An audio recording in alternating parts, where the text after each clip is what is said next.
Let's do an unboxing and first look at the Moto G Stylus 2025 with the total wireless carrier.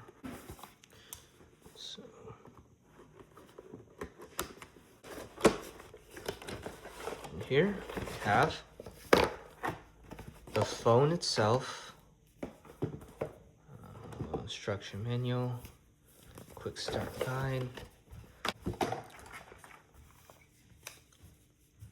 Here's the phone itself. It's wrapped in this Motorola paper packaging.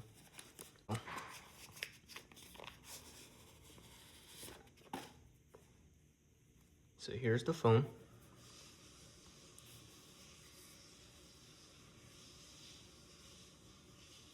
Under the phone is a USB-C to USB-C charger, just a cable though.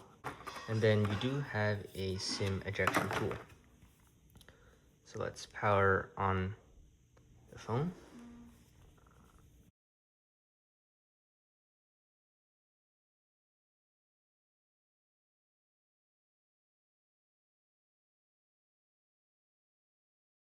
So this is a 120 Hz OLED screen.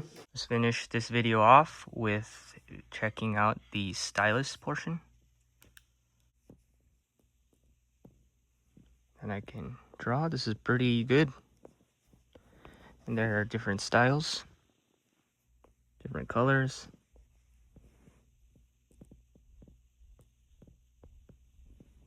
And that will conclude the unboxing and first look at the Motorola G Stylus 2025.